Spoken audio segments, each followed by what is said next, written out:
Hi guys, welcome back to my channel. I hope you're all well and okay and staying safe and staying home. To my new subscribers, welcome. Thank you guys for subscribing. I really appreciate it and it means a lot to me, and I hope you guys will stick around, enjoy this journey with me. Thank you so much. And to my old subscribers, you guys are amazing. So today I just wanted to come out here, sit down. I mean, I've got my book and pen like I'm going to school or something.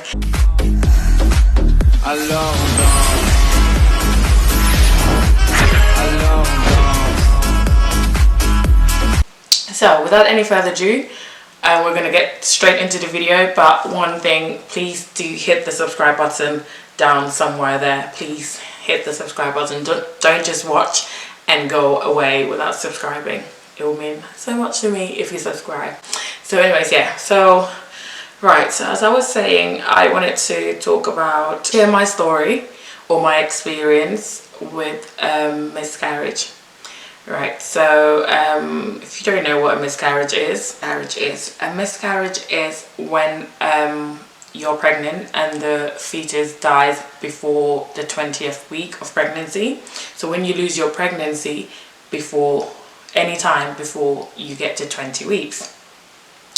So I have been married for almost 4 years. Oh my god, time flies. I can't believe it's nearly 4 years, but yeah, it's gonna be 4 years in August. And yeah, so when I first got married, and you obviously, you get a couple would do, you get married, you want to have, grow your family and make babies. So we decided, okay, after, a couple of months, we're going to start trying. So we started trying we started trying, we'll do, I went out, bought some ovulation tests and strip test and all of that. I was reading, I was educating myself, because I didn't know anything about how to getting pregnant. It's how it works. I know that you have to have sex and then it happens. Like, you think it's just that easy, have sex and then boom, you would get pregnant. So I didn't really know behind what goes on. So then I started educating myself, I started reading, because then, we've been trying, a month has gone, 2 months has gone, 3 months has gone, nothing has happened. But I started reading a lot to understand my body, to understand, how everything works, what I need to do, my diet, exercise. I was active. I'll be testing, when my period comes. And after my period, I would wait a couple of days and then I started testing to see if I was ovulating. And I rarely get a positive test result back to say I was ovulating. So, but when I do get a positive test result, then I would alert my husband and be like, okay, I'm ovulating. We have to, do the D and stuff like that. So he would, he would even, that time I remember he was working away, he will come back really late sometimes, and I'm not even sleeping because I'm ovulating. We have to do it. Yeah, it takes over your life, guys. Anyways, I'll do a whole video on infertility and stuff, but for now we're talking about the miscarriage. So that's when I said, after 6 months has gone by and nothing has happened, and I was like, okay, I'm gonna go and see my GP about it. So I booked an appointment, went to my GP and told them the story. And I did mention as well, I have never had a regular menstrual cycle. So, and so that's when, because you have to be trying, I think, if you're under 35, I think this is what it says on the NHS website, then you have to be trying consistently for 2 years, and if nothing happens, that's when you go to them for help. Or if you're over 35, I think it's about 6 months, but I was way under 35 then, because for me, my menstrual cycle, it's very irregular. So yeah, my period is very irregular. So he books me in to go and have a scan. I've never had a scan before, internal scan. So she's been to go and have a scan, and at King's College Hospital it was, I think, yeah. So okay, fine. I was like, that's fine. That's at least, that's a start, and at least then they'll be able to let me know what's happening inside me.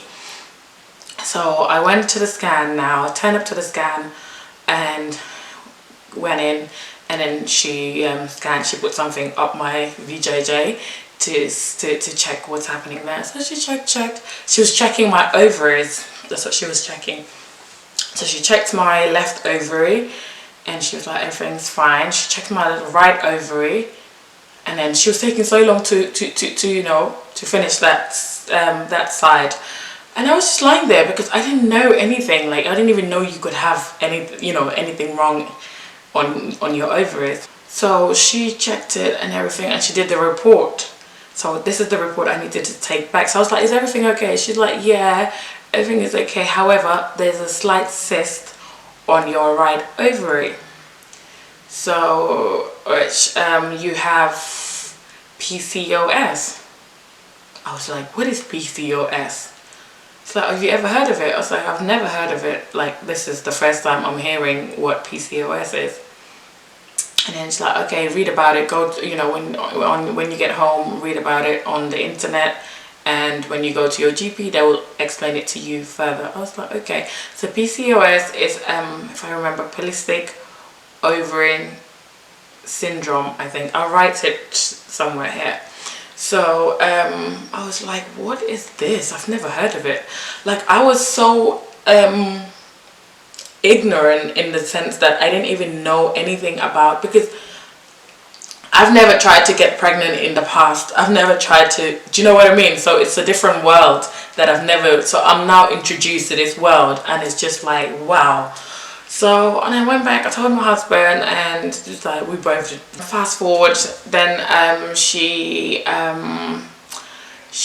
referred me to Guy's College Hospital, which is they have a conception unit there, so they help people who struggle to get pregnant, or yeah, just basically that's what they do.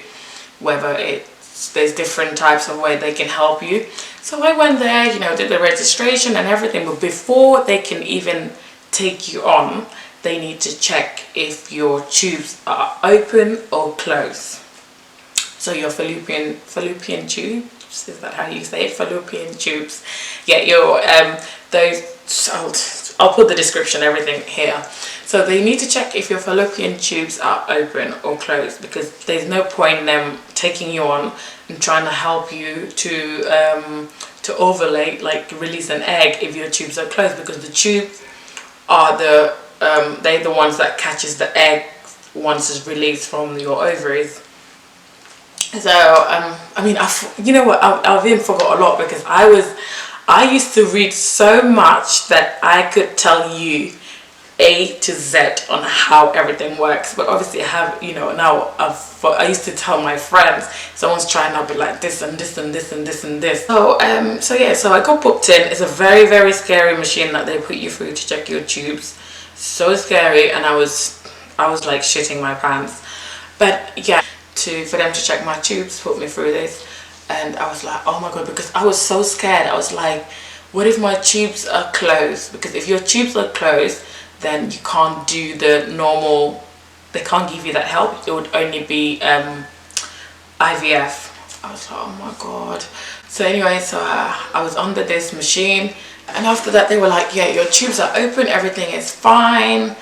I was like, alhamdulillah, like, thank you, yeah, like, thank you. I was so emotional then, but then I was like, okay, this is good, because then they can help me just the normal way. I think after like a week or couple of days, the doctor phoned me and she booked me in to go and see her. So we went in, I went in, I think Shira came as well, I can't remember.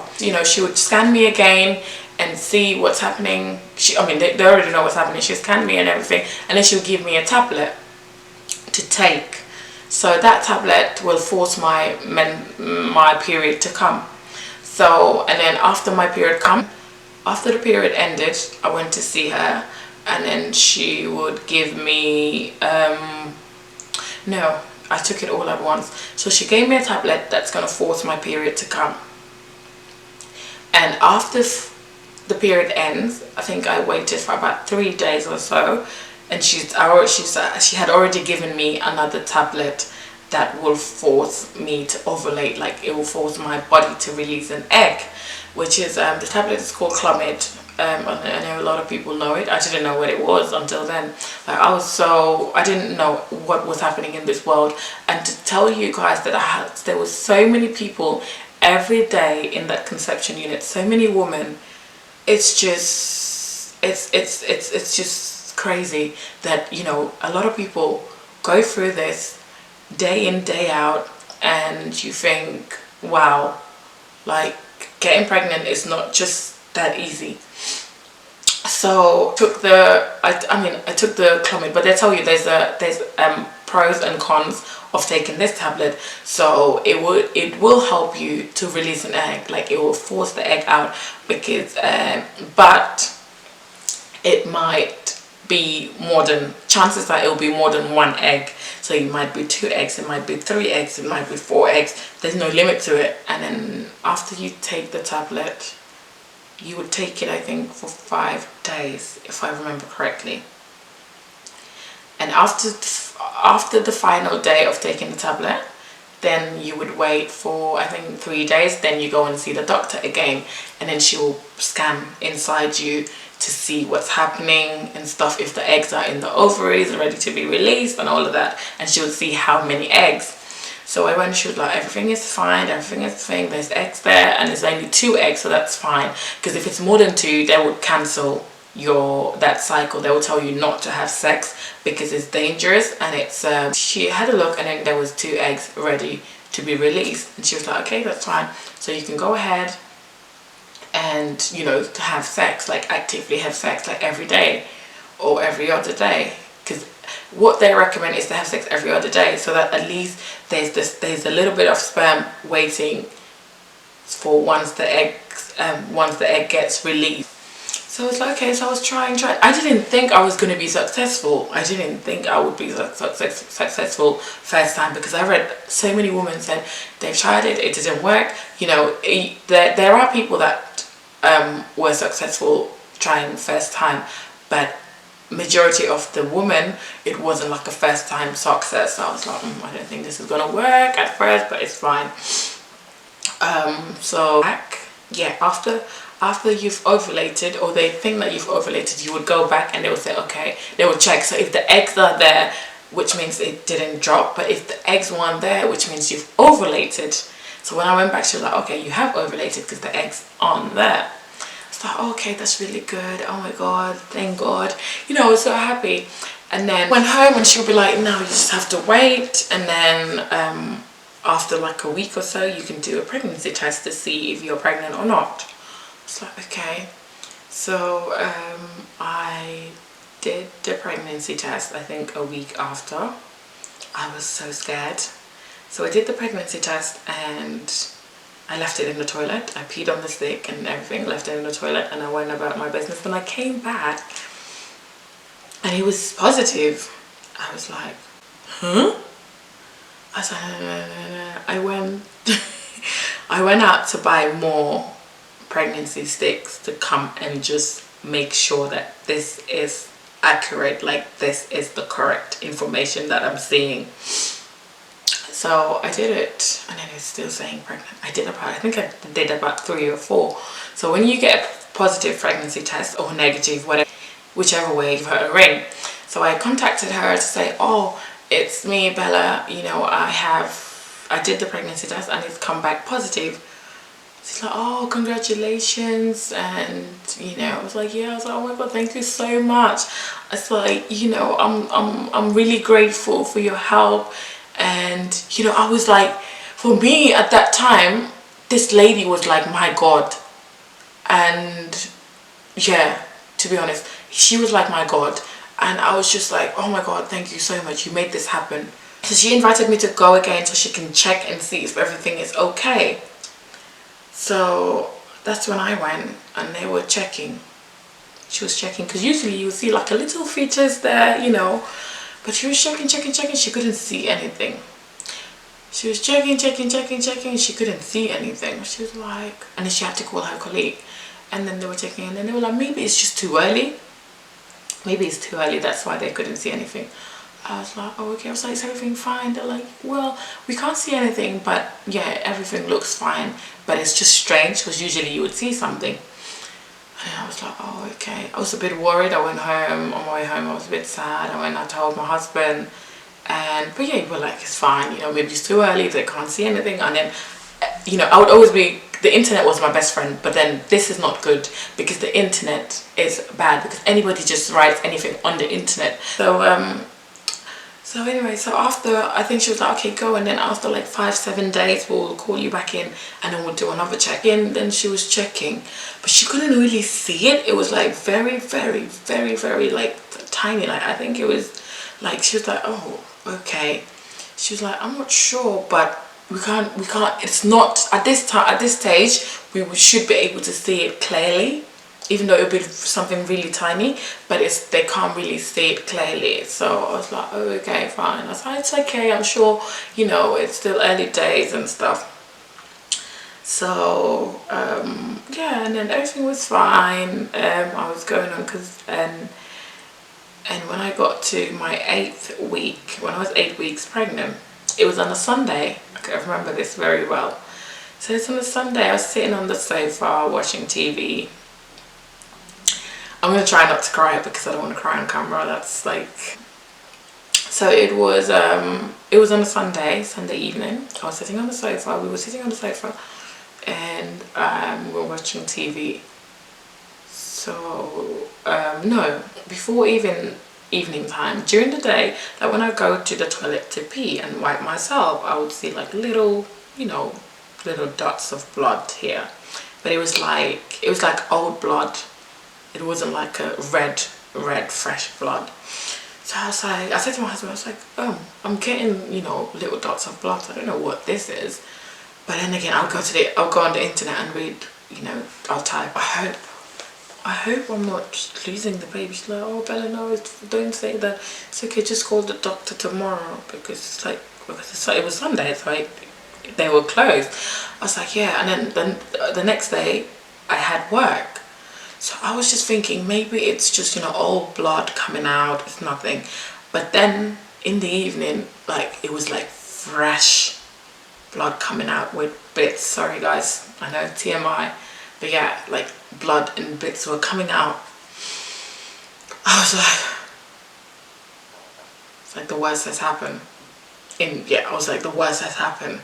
But I still had a glimpse of hope that, you know, maybe it's not that, because I didn't want to believe it was that. So I was like, maybe it's not that. So anyways, we went to bed, and the next morning I was like, I'll still go to work, and then, you know, because it has stopped in the morning, there was nothing coming. So I was like, it's fine, I'll go to work, and then I'll ring the doctor and then tell her what's happened and if I should come in. So I went to work. I was, you know, sat down, you know, doing my work and stuff, and then I could feel like a big drop.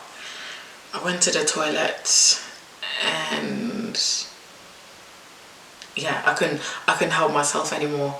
Like, I just got so emotional, and I started crying in the toilet. So that's when my manager came and said, Bella, are you okay? No, I came out, and I was like still crying, like, you know, when I was trying to hide that I was crying, but you can't hide when you're crying. And then it's open space office, so, you know, how can I hide that I was crying? So I was like sniffing, and she's like, Bella, you guys, like, can I talk to you for a minute, please? Because I knew I needed to pack up and go at that stage.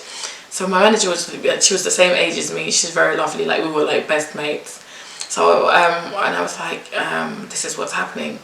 I think I'm miscarrying right now. And she just hugged me. My manager knew about, you know, my journey of trying to be pregnant, and she was always supportive. Like, she was like a friend. So she was always supportive throughout the journey, and she would share her own story as well. And, you know, when you hear other people's story, you know, it makes you feel a little bit better about yourself. And then she was like, you know, she hugged me, and she was, you know, she was even crying herself. She's like, go now, you know, I know what you're going through. I've been through it, Bella, just go. and stuff like that. So I was crying leaving the building. I went out and then picked up the phone, and then I called my husband. I was like, babe, I think we've lost the baby. And he was like, what are you saying, Bella? Have you been to the doctor? What? It's like, I was like, no, I'm going there. I was like, I'm 100% sure that we've lost this baby. No, I don't even go to the doctor this time because I needed to go to the maternity unit in the hospital. So I had phone, I just went, and I was like, you know what, I'm going to go straight there. So I went there, and then it's a walk-in, like you can just walk in and tell them what's happening, and they will, you know, see you straight there. So I went there, then they did the scan and everything and all of that jazz. I waited, and then my best friend, bless her, she's always by my side. She's always there, whether it's happiness, whether it's sadness, whether it's, she's always there. So she, I had called her as well and told her that this is what, I'm crying. I couldn't help myself. Like, I was, at this time our office was in Croydon, so I needed to go to St Thomas's Hospital in Westminster. I cried the whole journey. And then my best friend was working just near the hospital at that time as well, so she said she would come. And then my husband as well needed to leave work. He wasn't working too far, so they all came. So we were waiting. I was like, I'm waiting to get scanned, and then they can finalize that, you know, I have lost the pregnancy. So I waited, and then the time has come that I need to go and get a scan. And my husband was terrified at this. He was like, no, to my best friend, you can go in with her. And then she was like, no, you go in with her.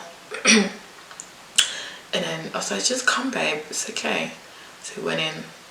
So at this point I had cried, like there was no tears anymore. I was just, so I lied down, and she put the thing up there and was checking. And she was like, I'm really sorry, but you've lost the pregnancy. There's nothing there. There's just little bits that need to come out, but you don't need any intervention. It will just come out on its own, and I'm really sorry. And we just were crying. Like, we just lost it. We felt so heartbroken because it's been a long journey to get pregnant, and when I was pregnant, I was being so, it felt like I had a diamond in my hand. We were being overly careful protecting this diamond because we thought it wouldn't happen when it did. So we took all the precautions that we needed to do to protect this baby and this pregnancy. And at 8 weeks, only to be told that it's no longer there, like, you've lost your diamond. It was really hard for us to take in, and I was like, you know, we were just crying. Then my best friend, I think, no, my best friend was in the room. They were all in the room. Yeah, I just remembered now. So my best friend and my husband were all in the room, and we were just crying. Everyone was just crying. And my husband, I think that's when it hit him, because I had cried. I remember I had cried all throughout my journey to the hospital and whilst I was in the hospital. So for my husband, it was when it was confirmed that we've lost this baby. That's when he started crying, and then they put us in one room, and then they said someone else will come and talk to us and, you know, tell us what happened, or just, you know, support us basically. So, but in this room, my husband was crying to the point that I was like, okay, I needed to be strong, because it really had hit him then, and he was in a really bad state. And I was like, you know, we were so heartbroken. And I remember then this other doctor came, and she was talking to us, listening, and she said, you know, miscarriages just happen most of the time. There's no cause to it.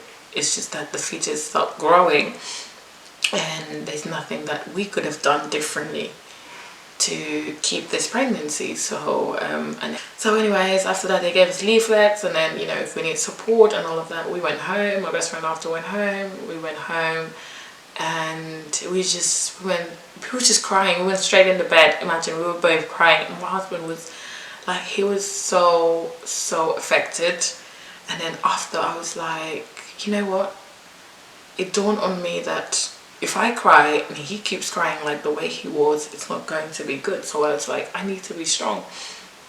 I need to be the strong one here, and to comfort him and make him feel okay, that it's okay, babe, it's gonna happen, you know, we've lost a baby, but you know, God knows like why he gave it to us. And when we thought that, oh wow, when we didn't even expect it, he gave it to us, and to take it away at 8 weeks, you know, it wasn't meant to be. It was like, it's not meant to be. If the baby was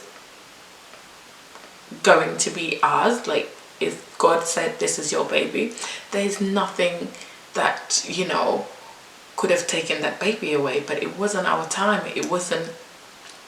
And after this, it affected us for like 2 days.